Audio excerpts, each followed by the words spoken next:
بسم الله الرحمن الرحيم الحمد لله رب العالمين والصلاة والسلام على أشرف الأنبياء والمرسلين محمد رسول الله صلى الله عليه وعلى آله وصحبه وسلم تسليما كثيرا كثيرا. فما بعد, my brothers and sisters, if someone asked me what is the greatest legacy that I can give to my children, I would say it is discipline, a sense of discipline.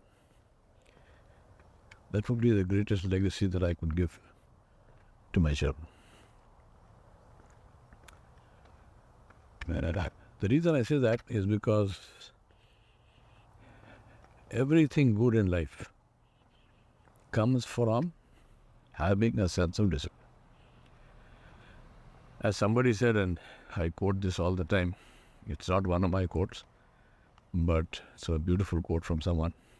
I don't know who it is, otherwise I would have obviously referenced that person. And that is, we must all suffer from one of two kinds of pain. We must all suffer from one of two kinds of pain: the pain of discipline or the pain of regret. The pain of discipline or the pain of regret. The thing about the pain of discipline is that it is temporary. It is short-term, it is temporary, and it converts into pleasure very quickly. When you start enjoying doing that thing. The pain of regret is that pain is permanent. If you get yourself into that situation where you have to regret, if you have to say the most terrible words in any language, which is if only. If you are in a situation where you have to say if only, it means that the opportunity to gain, the opportunity to benefit has gone. And you are left only with regret. Now, why would you do that to yourself? And the answer is that nobody does that to themselves knowingly. It just happens. It happens because they ignore discipline, because they live a life without discipline. They eat whatever they like without thinking of the consequences of that eating, and it damages their health. They just give in to laziness and lethargy and sloth, and they sit on the couch and they watch this game and this show and that show on TV or on their phones, and their legs lose strength. Their body loses strength. And the next thing you know, they are looking at a wheelchair. You will not be surprised, perhaps, to know that 90% or more of geriatric problems, that is, old age problems, are lifestyle related. They are not diseases. They are not infections. They are lifestyle related. If you live a clean lifestyle, no substance abuse, no smoking, no drinking, alcohol kills brain cells. How intelligent is that? Huh? To drink something knowing that it is killing your brain cells. So, if you don't do that, if you don't smoke, smoking is the mother of all evils. Smoking, and doesn't matter what you smoke, whether it's shisha or bidi or cigarette or cigars or, I always tell people, I said, cancer is free.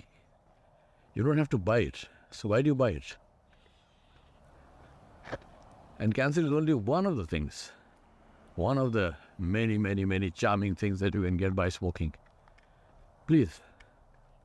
So if you don't do these things, no substance abuse, regular exercise, eating sensibly, eat whatever you like, but eat sensibly, right? If you just do these simple things, you will find that your life quality will remain beautiful till the end of your days, inshallah. The pain of discipline or the pain of regret. Everyone must feel one of these two pains. The reason I'm saying this to you is because this is a choice. It's up to us. It's now 6 in the morning and I'm out walking.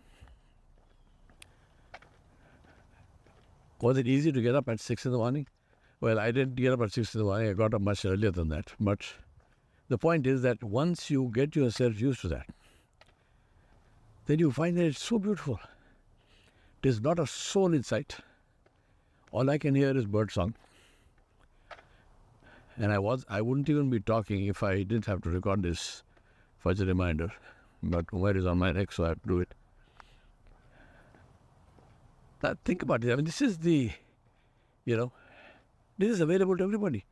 6 in the morning happens for everyone. 4 in the morning happens for everyone.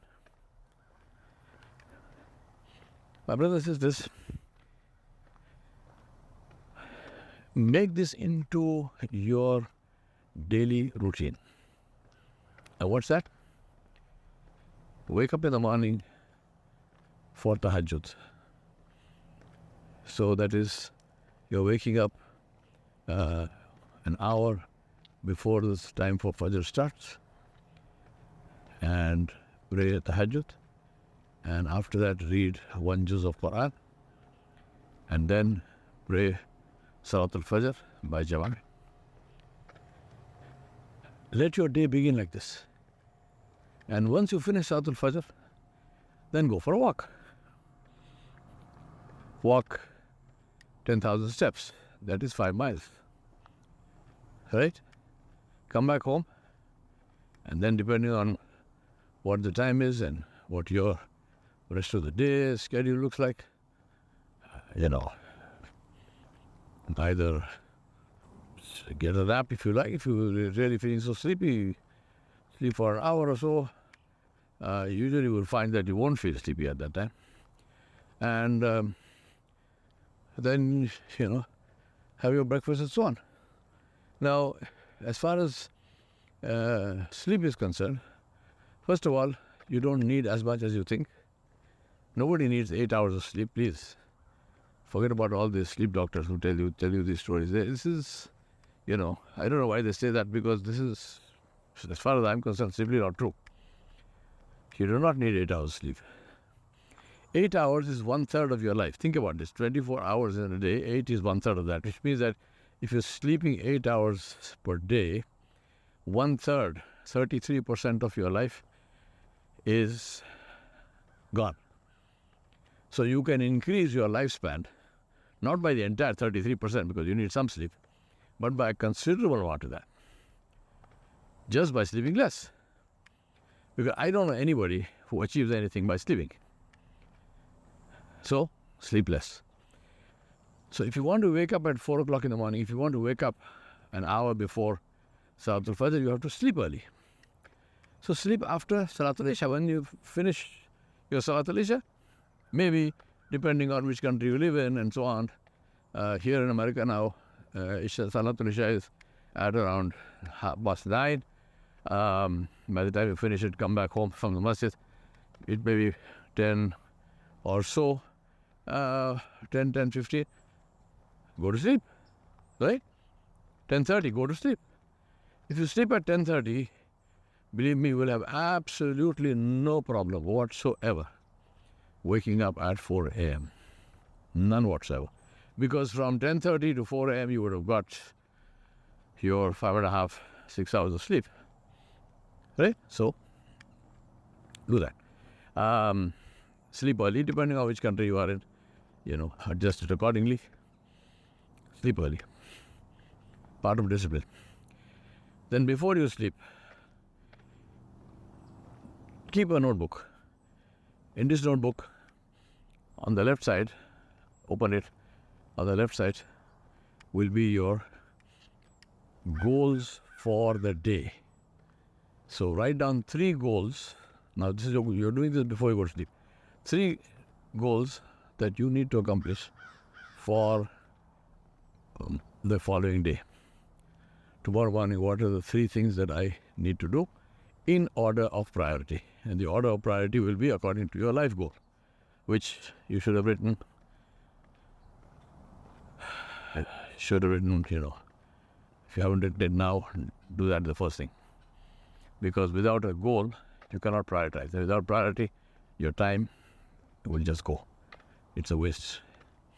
So, 3 goals for the next day in order of priority. And on the right side is your assessment of what you actually accomplished. So, depending on the previous day's goals, this is what I accomplished. 1, 2, 3, 4, 5. So, whatever your accomplishments were for the day, you're going to write those down. This is what I achieved for the day. Right? So, please do this. Now, once you do that, then do your azkar for the night.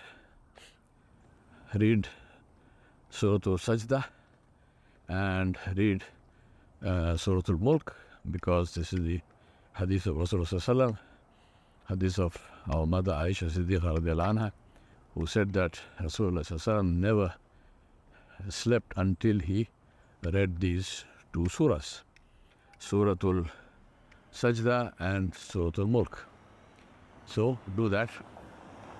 Read these 2 surahs, and in another hadith, Nabi Sallallahu Alaihi Wasallam said, the one who reads Surah Al-Waqi'ah before going to sleep, Allah Subhanahu wa Ta'ala will never allow him to face poverty and starvation. So do that, read Surah Al-Waqi'ah as well.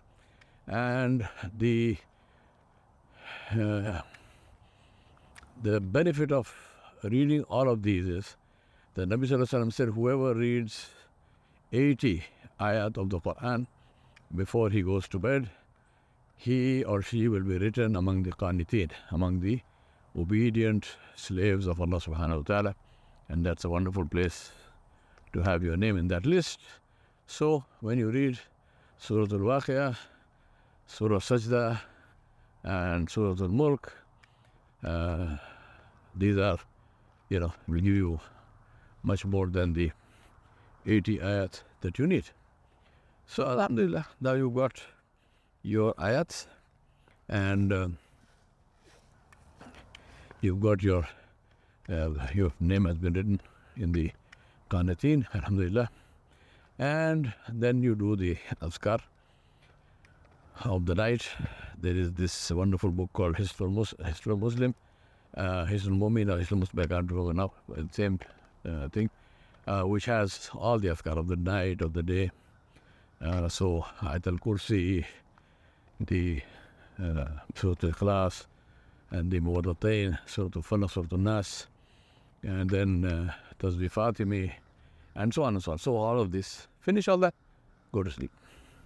And you will find that you will sleep beautifully, you will have beautiful dreams, and you will wake up relaxed and fresh in time for tahajjud. Make the niyyah to wake up in time for tahajjud, and you'll wake up in time for tahajjud, inshallah. And alhamdulillah, your day begins. Remember, when you wake up, the first thing you do is, again, the azkar. You say, Ashhadu an la ilaha illallah, wa ashhadu anna Muhammadan Rasulullah. Make this into a habit.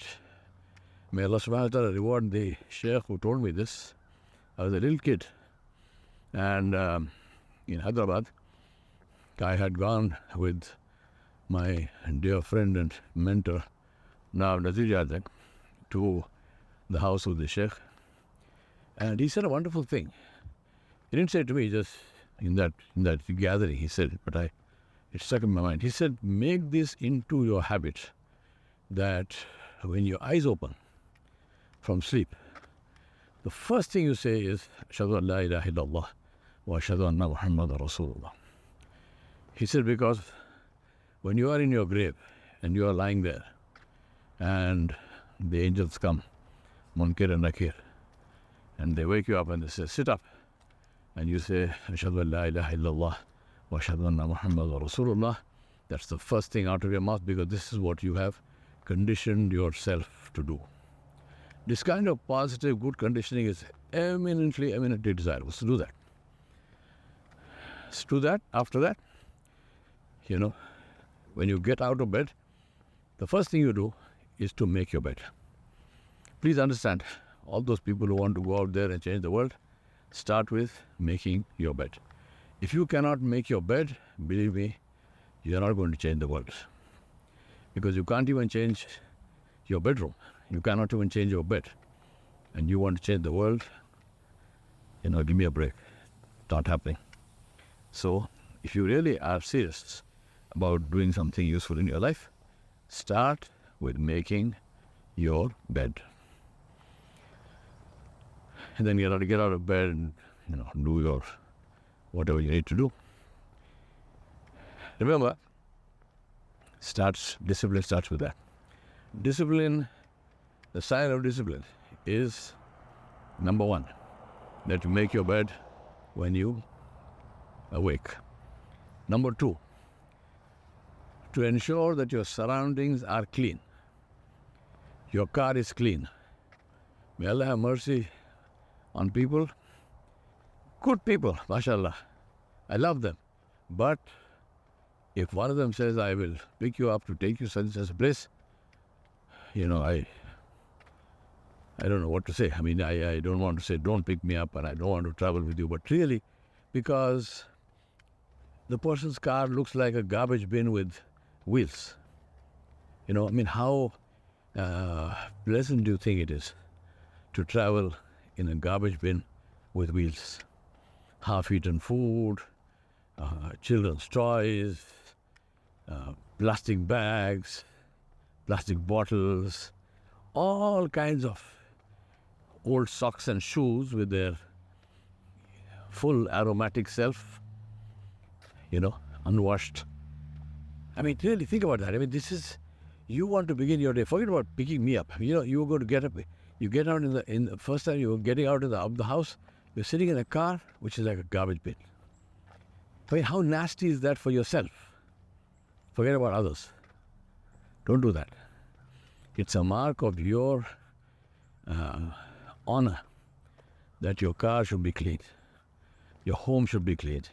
Your surroundings should be clean. Teach this to your children. Taking care of the commons. Taking care of your surroundings. This is part of akhlaq. This is part of akhlaq. We belong to a religion, we follow a religion which begins with tahara. Rasulullah is to teach in detail how to wash after you urinate, how to wash after you defecate, how to do ghusl after you have an intimate relation with your spouse. Right? It started with, this is what Nabi Sallallahu Alaihi Wasallam is to teach. In detail, these things. Now, so where did all that go?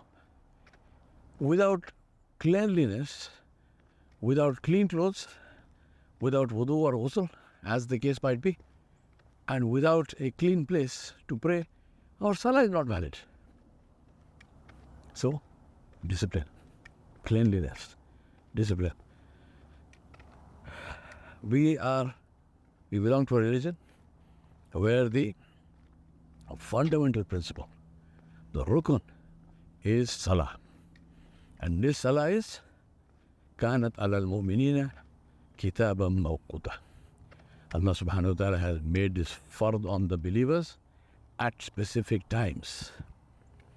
So, today we have, I tell you, really, it's causes me so much of grief and anger that not only are Muslims indisciplined, not only do we have no respect for time either our own time or the time of other people. But we actually take pride in it. We joke about it. You say, oh, this is Muslim time. This is Arab time. Huh? I mean, what is this? It is so horrible. You are doing something which is wrong and you take pride in it. You joke about it. It's disgusting. It is absolutely disgusting. People should be able to set their watches and clocks looking at you. Today they can't, because we are so indisciplined, so completely, lost in this. We need to change, and that change begins with yourself. My change begins with myself. If I were recording this sitting in my house or lying in my bed, this would be worthless. But I am recording this on my walk. So please do that. Make sure that you bring about discipline in your life. My brothers and sisters, I want to close with sharing with you something which my father taught me. I have blessed memory. He used to have a practice. Alhamdulillah, we are from Hyderabad. And at least in the days when I was growing up, even servants had servants. So you didn't need to actually do anything yourself. You could actually just sit, and many people did. They would just sit on takhat, And if you are a Hyderabadi, you know what a takhat is. Especially the, women. And they sit in the armchairs, and you would have servants running around doing stuff for you. Pani lao, dawa lao, wo lao, chappal pinao, juta nikalo. Imagine, this is, you want the servant to remove your shoe for you. You want the servant to bring your shoe for you. And so forth. Now, my father did none of this. Not only did he not do any of this, but he had a practice that every Sunday, after breakfast, himself as well as all of us would sit. He would call all of us and we would sit with our shoes lined up in front of us. Each of us had two pairs of leather shoes, a black pair and a brown pair. And we had, in those days, we didn't have all these fancy sneakers. We just wore canvas shoes. And these canvas shoes were either brown, or most of the time they were not brown, they were white. Which means that these shoes had to be whitened. And we did that with, you put a kind of lime paste on them. And they dried, became shiny white. So we would sit with all these shoes, and then we would polish them. And I remember, I can polish shoes. You can see your face in that shoes. I can polish them so beautifully. Because I learnt. My father taught me. My father was a medical, he was a medical doctor and a surgeon. Both physician and surgeon. And he's teaching his children to polish shoes. Can you imagine? So we used to polish our shoes. So he would sit there, and then we would polish the shoes. Black. We had two brushes, a polish application brush and a shining brush. And then there was a piece of cloth. So you put on the black polish with the black polish application brush, and then you shone the black shoe with the black shining brush. I don't know how to describe it in words, but you see it. Go to Bombay and you see on the railway station these boys polishing shoes. I did that. I didn't do it for a living, but I did that for my own shoes. So polish them, and brown polish application brush and brown shining brush for the brown shoes, and then the white canvas shoes. We put the lime on it, and then we put the shoes away. Now after you polish, you shine the shoe with the brush, then you took a piece of cloth and you folded it lengthwise, and you held the shoe between your knees, and you ran that cloth back and forth over the shoe until you got a shine. Literally, I mean, you could see this. I mean, you couldn't see your face in the shoe, obviously, but it was like that. It was shined until it couldn't shine anymore. And then we'd put the shoes away. Before we went to school every day, my father would inspect and my mother did the same thing. They would inspect our clothes, they would inspect our shoes. And everything had to be clean. Everything had to be, we didn't need to wash our clothes and iron our clothes. This was done for us, but you needed to make sure that you wore those clothes properly, and then the shoes were shining and you had cleaned them. And then you went to school. So that was a dog who was greeting me in the morning. So we did this. The reason I'm saying this to all of you is because I hope you take away something from this, and you train your children like this. Teach them the value of labor. As I told you, we didn't shine our shoes because there was no one to do that. We shined our shoes because that was the right thing to do. My father would never allow the servants to do that for us. Never. Your shoes, you shined. Servants didn't do that for you. But this is the kind of discipline. And I hope that, some of you at least will inculcate these things in your children, because like I am now thanking my father by spreading that message. I don't know, maybe 60 years after this was done, inshallah, you will do the same. And your children will become the sadaqah jariyah for you. Ask Allah subhanahu wa ta'ala to help us to do that which is pleasing to Him and to save us from that which does not please Him. وصلى الله على نبي الكريم وعلى آله وصحبه أجمعين برحمتك يا رب الله.